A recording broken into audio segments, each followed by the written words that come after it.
સ્થાનિક સ્વરાજ્યની ચૂંટણીઓ અંતર્ગત કેન્દ્રીય જળશક્તિ મંત્રી સી આર પાટીલે સુરતમાં પરિવારજનો સાથે પોતાના મતાધિકારનો ઉપયોગ કર્યો હતો।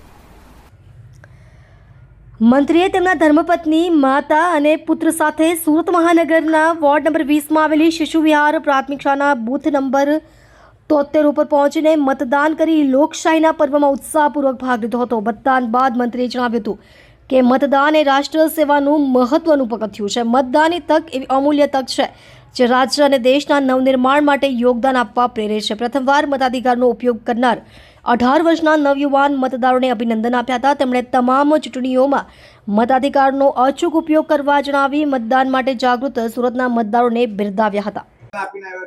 નમસ્કાર।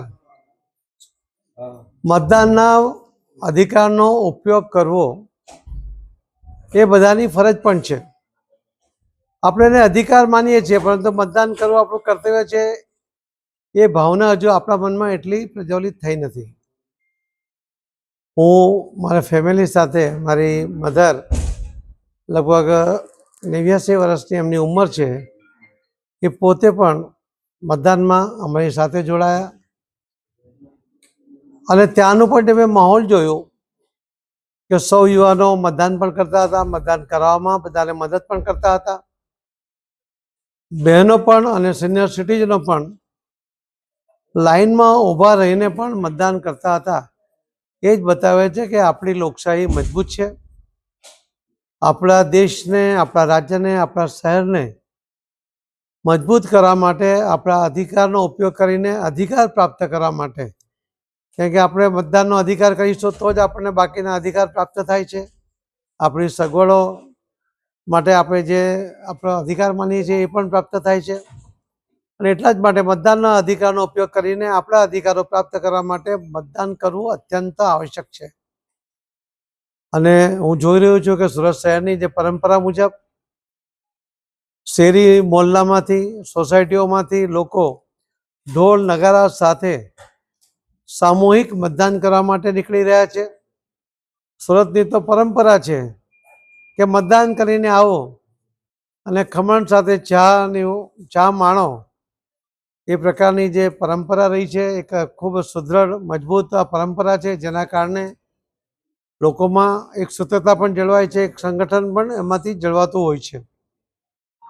ઘણી બહેનો પણ પોતાના ઘરના લોકોને કહે છે, રાતે જ કહેતા હોય છે કે પહેલાં મતદાન કરીને આવજો, પછી જ ચા આપીશ। આ એક નાનો શબ્દ એ મતદાનના ટકાવારી વધારવામાં અત્યંત ઉપયોગી થતો હોય છે। જે 18 વર્ષ પૂર્ણ થવાને કારણે જેમને મતદાનનો અધિકાર મળ્યો છે એવા યુવાનો પણ આજે મતદાન કરતા જોવા મળ્યા। મેં એમને હાકલ પણ કરી કે તમે તમારા મતદાનનો અધિકાર કરીને સંતોષ નહીં પામતા, પરંતુ તમારા ઘરના તમામ લોકો, વડીલો, સિનિયર સિટીઝનો, એમની પાસે મતદાન કરાવો, એમને મતદાન કરવામાં મદદ પણ કરો।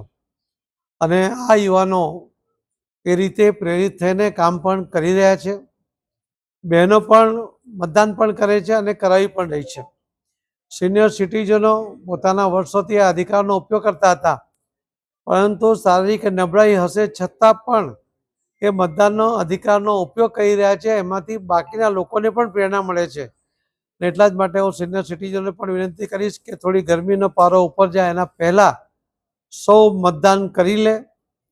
કદાચ જો ગરમી વધી પણ જાય તો છત્રીનો સહારો લે, પરંતુ મતદાનનો અધિકારનો ઉપયોગ જરૂર કરે એ હું આપના માધ્યમથી સૌ યુવાનોને, બહેનોને, સૌ સિનિયર સિટીઝનોને, ભાઈ બહેનોને સૌને વિનંતી કરું છું। મને વિશ્વાસ છે કે ગુજરાતના વિકાસ માટે, આપણા શહેરના વિકાસ માટે, આપણા દેશના વિકાસ માટે, આ લોકશાહીને મજબૂત કરવા માટે જેટલો મતદાનનો વધુ ઉપયોગ થશે એટલી લોકશાહી મજબૂત થશે। એના પ્રત્યે નિરાશા ન વ્યક્ત કરો, એને ટાળવાનો પ્રયત્ન ના કરો, એ ફરીથી આપ સૌને નમ્ર વિનંતી છે। ખૂબ ખૂબ ધન્યવાદ।